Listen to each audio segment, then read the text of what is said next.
네, 노원을구의 우원식 의원입니다.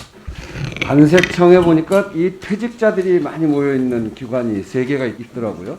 표 좀 한번 보여주시죠. KC넷, 국가관세종합정보망 운영위원회, 국제원산지정보원 3군데가 있는데 지난 10년 동안 보니까 여기에 2천억이 넘는 그런 사업이 배당이 됐더만요. 기관들을 좀 살펴보니까 국가관세종합정보망 운영연합회, 이거는 관세 분야 공직 유관단체인데 수출입 전자 통관 시스템을 운영하는 사업자더라고요. 맞습니다.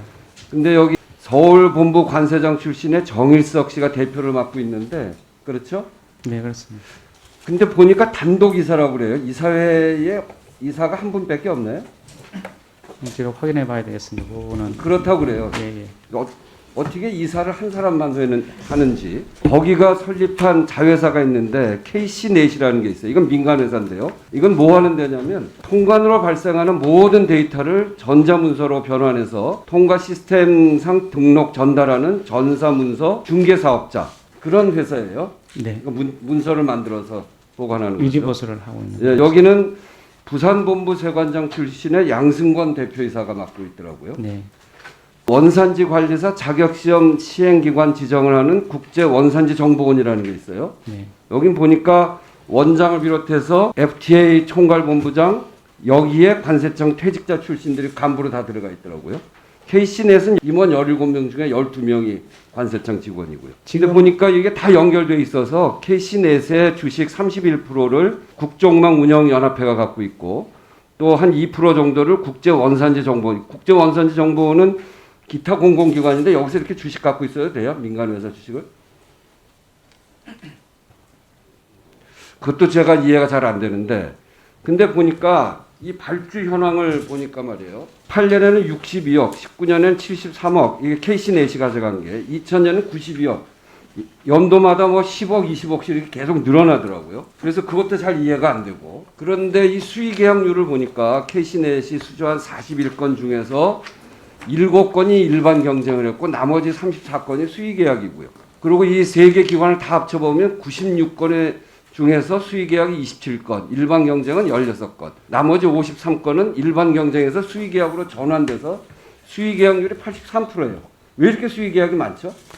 관세 행정이 있어서 지금 이제 국정 설명을 조금 드려도 되겠습니까? 이건 이제 다른 데가 할 데가 없어서 예, 단독 응찰했기 때문에 그런 거죠. 예, 그런 부분. 그래서 경쟁 입찰이 그러니까 2번 입찰되고 나면 수의계약으로 넘어가게 됩니다. 근데 이게 제가 보니까 이게 어떤 구조 때문에 그러니까 이거 완전히 기울어진 운동장에서 저 회사들만을 위한 규정을 다 만들어 놓고 있더라고. 관세청하고 국정망연합회, 이거를 국정망연합회로 가는 데는 국가관세통합정보망 운영심의위원회가 있는데 심의위원회 구성이 관세청 차장, 기획조정관, 통관지원국장, 정보협력국장, 관세청장이 임명하는 3인, 견제할 수 있는 사람이 아무도 없어요. 그러니까 여기서 국정망연합회, 그러니까 그 관세청 출신의 사람들로 그냥 가는 것이고, KC넷 역시 그 심의위원회를 보면 기획조정관, 통관지원국장, 정보협력국장, 관세청장이 임명하는 3인, 이렇게 돼 있어요. 그러니까 그대로 가는 거예요. 이것을 제가 좀 더 들여다보니까 말이에요. 국정망 운영사업자 지정 요건을 보니까 어떤 사람이 돼 있냐면 저기 표를 보면 운영사업자로 지정받을 분야의 근무 경력이 2년 이상인 사람은 1명 이상 보유할 것. 관세사법에 따른 관세사 자격이 있는 사람은 1명 이상 보유할 것. 저거는 2010년에 처음에 지정을 했는데 그때 보면 저 고시에 맞는 데는 국정망연합회밖에 없어요. 그렇죠? 그냥 거기가 됐어요. 그것도 저 회사를 딱 향해서 이런 규정이 만들어져서 거기가 됐고, 더 심각한 거는 국정망 그 심의위원회에서 2010년 2월 7일 한 차례 개최해서 국정망 그 연합회로 결정을 했어요. 그 다음에 심의한 적 있습니까? 그 부분은 심의한 적이 없어요. 10년 동안 한 번 정해놓고 10년 동안 계속 하는 거예요. 그 부분은 신청을 하거나 아니면 업체가 필요하다면 심의할 가능성이 있는데 지금까지 사례는 없는 그 거예요. 회사밖에 없으니까.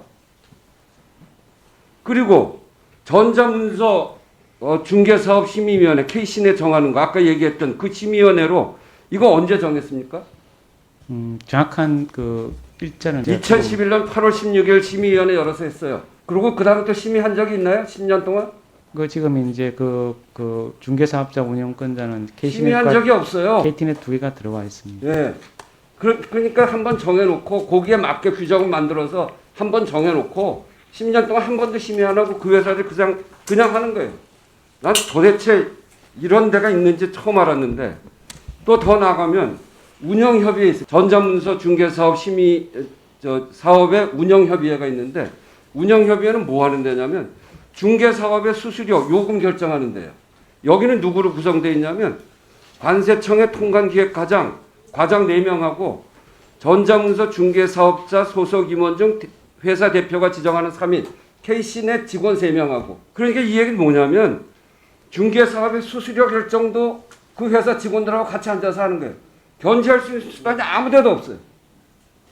어떻게 기관을 이렇게 운영을 합니까? 이게 말이나 되는 소리예요? 제가 그래서 다른 데까지 좀 알아봤더니 국세청, 검찰청, 경찰청, 병무청 이런 데도 서비스가 많잖아요. 그런 데는 자신들이 그냥 해요. 이게 예. 도대체 왜 이렇게 됐냐 그랬더니 답변이 IMF 때 전산 직원을 대폭 감소해서 그랬다. 몇 명이나 24명 했어요. 최근에는 2019년에 외부 위탁을 직접 운영하기 위해서 2019년에 21명을 기재부에 요청했는데 사람을 안 줬다. 그런 정도의 인원인데 돈은 얼마 들어가냐면 180억이 들어갔어요. 아닙니다. 아무런 견제도 없고 심의위원회도 자기들끼리 하고 한 번 정해놓으면 10년 동안 기관을 바꾸지도 않고 그리고 저 사업자가 들어와서 요금도 다 정하고 도대체 이런 게 말이 되는 소리예요? 말씀 좀 드려도 되겠습니다. 여기 예, 국정망이라는 게 무역기관망으로서 어느 나라나 다 중요하기 때문에 안정적인 운영이 굉장히 필요합니다. 그래서 모든 나라 미영일 등 선진국에서는 정부가 직접 운영하고 있고요. 우리나라의 경우에도 세무행정 담당 국세청에서는 직접 운영을 하고 있습니다.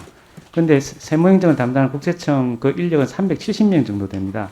아까 의원님께서 말씀하시는 20몇 명 우리가 요청한 거는 뭐냐면 그전에도 몇백 명씩 요청했는데 안 되니까 최소한도라도 단계적으로 하려고 했는데 그것도 못 받았습니다. 물론 그 노력이 부족한 부분에 대해서는 저희들이 송구하게 생각하고 있습니다만 그런 안정적인 운영을 위해서 할 수 없이 불가피하게 국정망을 통해서 운영을 할 수 있도록 규정을 만들고 안정적 운영을 추진하고 있다는 그런 불가피성을 조금 이해해 주셨으면 좋겠다는 그런 말씀을 드립니다.